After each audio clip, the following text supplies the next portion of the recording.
Limuzin, truproje, tapet të kuq dhe shumë duar trokitje nga adhuruesit e tij shqiptar për regjizorin e famshëm Francis Ford Coppola. Njeriu i cili u shfaq krejtësisht modest në vizitën e parë në Shqipëri, pikërisht në ditët e festivalit ndërkombëtar të filmit në Durrës.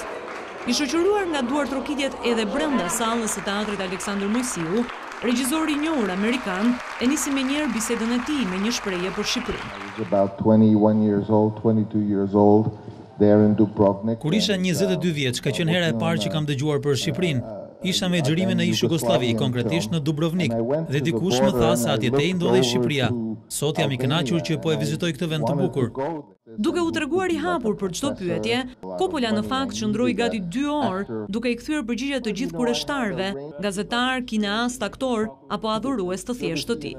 Teksa rrëfente fillimet e karrierës, ai zbuloi rrugën e suksesit me pelikulën e tij të famshme Kumbari, dhe arsyeën se sot nuk bëhet më një kumbar 4 në Hollywood.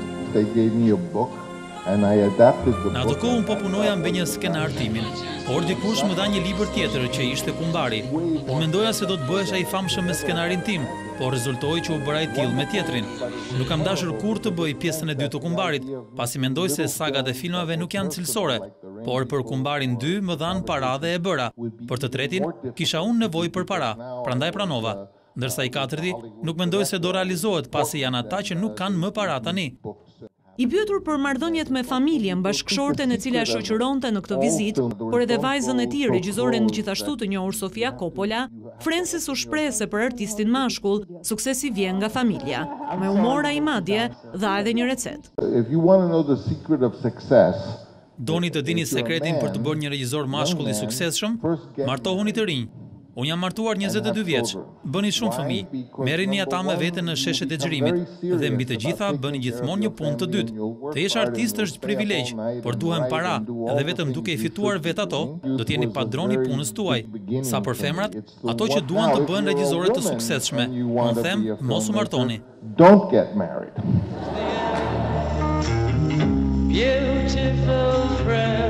Autori mbi 40 filmave, mes të cilëve prodhime kult si Apocalypse Now, Kumbari, Dracula apo Rini Parini, e fituesi disa çmimeve Oscar, u ndal në bisede dhe mbi skenaret. Hollywoodi ndje dhe sot marrëdhënien e tij me Paran, zbuloi detaje nga filmi i ri Twix, që pritet të dalë së shpejti dhe mbylli bashkëbisedimin me fansat shqiptar me një batutë mbi kineman. Tani jam në një periudhë ku dua të punoj me skenarët e mi, të krijoj histori që më frymëzojnë, larg komercialitetit.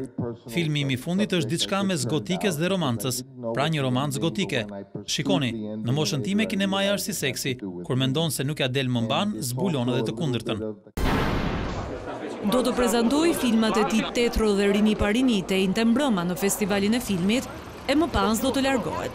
Kjo është agenda e regjizorit hollywoodian në këto 2 ditë qëndrimi në Shqipëri, i cili këtë fundjavë ishte në Bernarda në Itali për dasmën e vajzës Sofia Coppola. Ai bashkë me aktoren Claudia Cardinale janë akomoduar në një vilë rezidenciale në zonën e plazhit në Durrës. Mësohet se këto ditë 2 personazhet e njohura do t'i kalojnë pikërisht mes qytetit bregdetar dhe kryeqytetit. Disa orë në pishim për Kardinalen dhe ushqim të lehtë deri diku vegetarian për Coppolën. Është ajo çka ata kanë kërkuar në kontratat e tyre. Në agjendën e takimeve përfshihen edhe drekat apo darkat me organizatorët e festivalit, personalitetet politike, ato lokale si dhe disa prej diplomatëve më të rëndësishëm në Tiranë.